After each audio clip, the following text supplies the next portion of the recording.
Om Shanti. Good morning. 1 मई 2025 की मुरली का सार है, मीठे बच्चे, तुम बेहद के बाप से बेहद का वर्षा लेने आए हो। यहाँ हद की कोई बात नहीं। तुम बड़े उमंग से बाप को याद करो तो पुरानी दुनिया भूल जाएगी। मीठे बच्चे, तुम बेहद के बाप से बेहद का वर्षा लेने आए हो।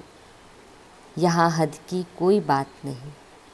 तुम बड़े उमंग से बाप को याद करो तो पुरानी दुनिया भूल जाएगी।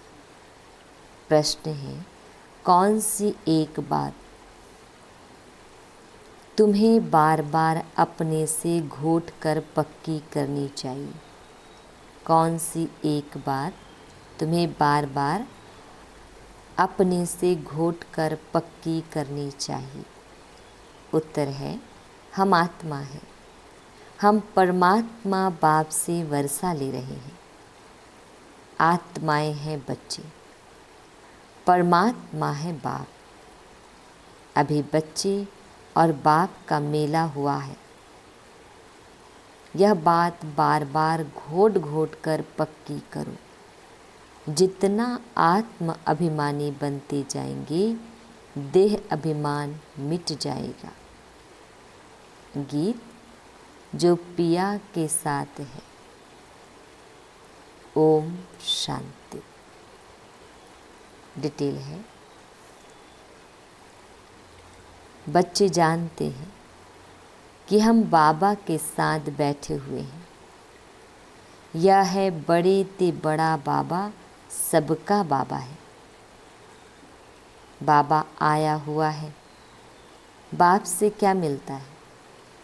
यह तो सवाल ही नहीं उठता। बाप से मिलता ही है वर्षा। यह है सबका बेहद का बाप, जिससे बेहद का सुख, बेहद की प्रॉपर्टी मिलती है। वह है हद की मिल्कियत। कोई के पास 1000, कोई के पास 5000 होगी, कोई के पास 10, 20, 50 करोड़ अरब होंगे। अब यह तो सब है लौकिक बाबाएं और हद के बच्चे। यहाँ तुम बच्चे समझते हो हम बेहद के बाप पास आए हैं, बेहद की प्रॉपर्टी लेने।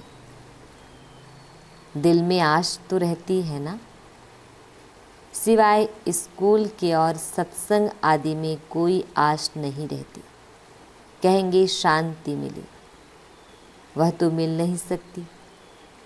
यहाँ तुम बच्चे समझते हो हम आए हैं विश्व नई दुनिया का मालिक बनने।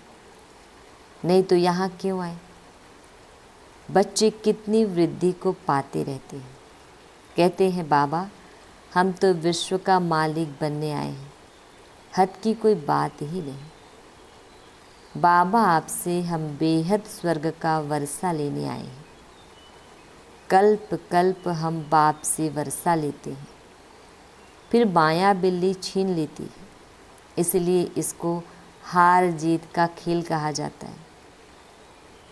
बाप बैठ बच्चों को समझाते हैं। बच्चे भी नंबरवार समझते हैं। यह कोई साधु संत नहीं है। जैसे तुमको कपड़े पड़े हैं वैसे इनको पड़े हैं। यह तो बाबा है ना। कोई पूछेंगे किसके पास जाते हो? कहेंगे हम बाप दादा के पास जाते हैं। यह तो फैमिली हो गई। क्यों जाते? क्या लेने जाते? यह तो और कोई समझ ना सके, कह ना सके कि हम बाप दादा के पास जाते हैं। वर्षा उनसे मिलता है। दादे की प्रॉपर्टी के सब हकदार हैं। शिव बाबा के अविनाशी बच्चे अर्थात आत्माएं तो हो ही, फिर प्रजा पिता ब्रह्मा के बनने से उनके पोत्रे पोत्रियां हो। अभी तुम जानते हो हम आत्मा हैं। यह तो बहुत पक्का घोटना चाहिए। हम आत्माएं परमात्मा बाप से वर्षा लेते हैं। हम आत्माएं बाप से आकर मिले हैं। आगे तो शरीर का भान था, फलाने फलाने नाम वाले ही प्रॉपर्टी लेते हैं। अभी तो है आत्माएं परमात्मा से वर्षा लेते हैं। आत्माएं हैं बच्चे, परमात्मा है बाप। बच्चे और बाप का बहुत समय के बाद मेला लगता है, एक ही बारी। भक्ति मार्ग में फिर अनेक आर्टिफिशियल मेले लगते रहते हैं। यह है सबसे वंडरफुल मेला। आत्माएं परमात्मा अलग रहे बहुकाल, सुंदर मेला कर दिया जब सदगुरु मिला दलाल। कौन? तुम आत्माएं। या भी तुम समझते हो हम आत्माएं अपने स्वीट साइलेंस होम में रहने वाली हैं। अब यहाँ पार्ट बजाते बजाते थक गए हैं तो सन्यासी गुरु आदि के पास जाकर शांति मांगते हैं। समझते हैं वह घर बार छोड़ जंगल में जाते हैं, उनसे शांति मिलेगी, परंतु ऐसे है नहीं। अभी तो सभी शहर में आ गए हैं, जंगल में गुफाएं खाली पड़ी हैं, गुरु बनकर बैठे हैं। नहीं तो उन्हों को निवृत्ति मार्ग का ज्ञान दे पवित्रता सिखलानी है। आजकल तो देखो शादियां कराते रहते हैं। तुम बच्चे तो अपने योग बल से अपनी कर्मेंद्रियों को वश में करते हो। कर्मेंद्रियां योग बल से शीतल हो जाएगी। कर्मेंद्रियों में चंचलता होती है ना, अब कर्मेंद्रियों पर जीत पानी है, जो कोई चंचलता ना चले। सिवाय योग बल से कर्मेंद्रियों का वश होना इम्पॉसिबल है। बाप कहते हैं कर्मेंद्रियों की चंचलता योग बल से ही टूटेगी। योग बल की ताकत तो है ना, इसमें बड़ी मेहनत लगती है। आगे चलकर कर्मेंद्रियों की चंचलता नहीं रहेगी। सतयुग में तो कोई गंदी बीमारी नहीं होती। यहाँ तुम कर्मेंद्रियों को वश कर जाते हो तो कोई भी गंदी बात वहाँ होती नहीं। नाम ही है स्वर्ग। उनको भूल जाने कारण लाखों वर्ष कह देते हैं। अभी तक भी मंदिर बनाते रहते हैं। अगर लाखों वर्ष हुए हो तो फिर बात ही याद ना हो, या मंदिर आदि क्यों बनाते? तो वहाँ कर्मेंद्रियाँ शीतल रहती है, कोई चंचलता नहीं रहती। शिव बाबा को तो कर्मेंद्रियाँ है नहीं, बाकी आत्मा में ज्ञान तो सारा है ना। वही शांति का सागर, सुख का सागर है। वो लोग कहते कर्मेंद्रियाँ वश नहीं हो सकती। बाप कहते हैं योग बल से तुम कर्मेंद्रियों को वश करो। बाप की याद में रहो। कोई भी बेकायदे काम कर्मेंद्रियों से नहीं करना है। ऐसे लवली बाप को याद करते करते प्रेम में आंसू आने चाहिए। आत्मा परम धाम में लीन तो होती नहीं। बाप एक ही बार मिलते हैं। जब शरीर का लोन लेते हैं तो ऐसे बाप के साथ कितना प्यार से चलना चाहिए। बाबा को उछल आई ना, ओहो, बाबा विश्व का मालिक बनाते हैं। फिर यह धन माल क्या करेंगे? छोड़ो सब।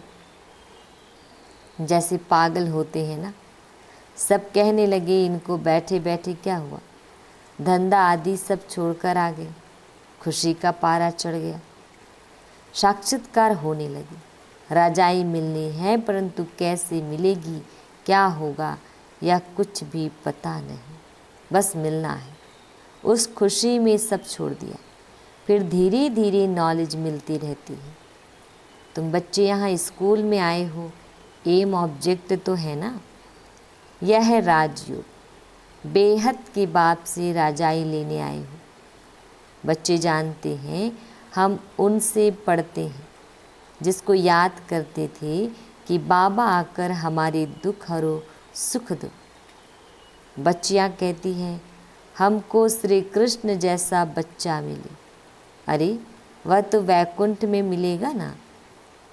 कृष्ण वैकुंठ का है, उनको तुम झुलाते हो तो उन जैसा बच्चा तो वैकुंठ में ही मिलेगा ना। अभी तुम वैकुंठ की बादशाही लेने आए हो, वहाँ जरूर प्रिंस प्रिंसेस ही मिलेंगे, पवित्र बच्चा मिले, यह आश भी पूरी होती है। ये तो प्रिंस प्रिंसेस यहाँ भी बहुत है, परंतु नरकवासी है। तुम चाहते हो स्वर्गवासी हो। पढ़ाई तो बहुत सहज है। बाप कहते हैं तुमने बहुत भक्ति की है, धक्के खाए हैं। तुम कितना खुशी से तीर्थों आदि पर जाते हो, अमरनाथ पर जाते हैं। समझते हैं शंकर ने पार्वती को अमर कथा सुनाई। अमर कथा की सच्ची कथा तुम अभी सुनते हो, यह तो बाप बैठ तुमको सुनाते हैं। तुम आए हो बाप के पास, जानते हो यह भाग्यशाली रथ है, इसने यह लोन पर लिया है। हम शिव बाबा के पास जाते हैं, उनकी ही श्रीमत पर चलेंगे। कुछ भी पूछना हो तो बाबा से पूछ सकते हो। कहते हैं बाबा हम बोल नहीं सकते। यह तो तुम पुरुषार्थ करो, इसमें बाबा क्या कर सकते हैं। बाप तुम बच्चों को श्रेष्ठ बनने का सहज रास्ता बताते हैं। एक तो कर्मेंद्रियों को वश करो, दूसरा दैवी गुण धारण करो। कोई गुस्सा आदि करो तो सुनो नहीं, एक कान से सुन दूसरे से निकाल दो। जो इविल बात पसंद ना आए उसे सुनो ही नहीं। देखो पति क्रोध करता है, मारता है तो क्या करना चाहिए। जब देखो पति गुस्सा करता है तो उन पर फूल बरसाओ, हंसते रहो। युक्तियाँ तो बहुत हैं। कामेशु क्रोधेशु होते हैं ना। अबलाएं पुकारती हैं, एक द्रौपदी नहीं सब है। अब बाप आए हैं नंगन होने से बचाने। बाप कहते हैं इस मृत्यु लोक में यह तुम्हारा अंतिम जन्म है। हम तुम बच्चों को शांति धाम ले जाने आया हूँ। वहाँ पतित आत्मा तो जा न सके, इसीलिए मैं आकर सबको पावन बनाता हूँ। जिसको जो पाठ मिला हुआ है वह पूरा कर अब सबको वापस जाना है। सारी झाड़ का राज बुद्धि में है। बाकी झाड़ के पत्ते थोड़े ही कोई गिनती कर सकते हैं। तो बाप भी मूल बात समझाते हैं, बीज और झाड़। बाकी मनुष्य तो ढेर हैं, एक एक के अंदर को थोड़े ही बैठ जानेंगे। मनुष्य समझते हैं भगवान तो अंतर्यामी है, हर एक के अंदर की बात को जानते हैं। यह सब है अंधश्रद्धा। बाप कहते हैं तुम हमको बुलाते हो कि आकर हमको पतित से पावन बनाओ, राजयोग सिखाओ। अभी तुम राजयोग सीख रहे हो। बाप कहते हैं मुझे याद करो। बाप यह मत देते हैं ना, बाप की श्रीमत और गत सबसे न्यारी है। मत यानी राय, जिससे हमारी सद्गति होती है। वही एक बाप हमारी सद्गति करने वाला है, दूसरा ना कोई। इस समय ही बुलाते हैं, सतयुग में तो बुलाते नहीं हैं। अभी ही कहते हैं सर्व का सद्गति दाता एक राम।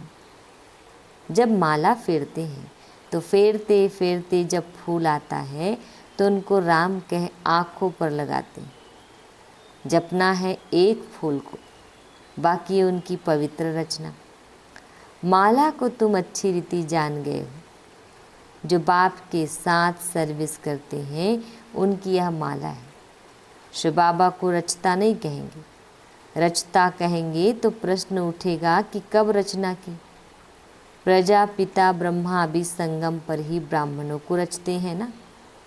शिव बाबा की रचना तो अनादि है ही, सिर्फ पतित से पावन बनाने लिए बाप आते हैं। अभी तो है पुरानी सृष्टि, नई में रहते हैं देवताएं। अब शूद्रों को देवता कौन बनाए। अभी तुम फिर से बनते हो।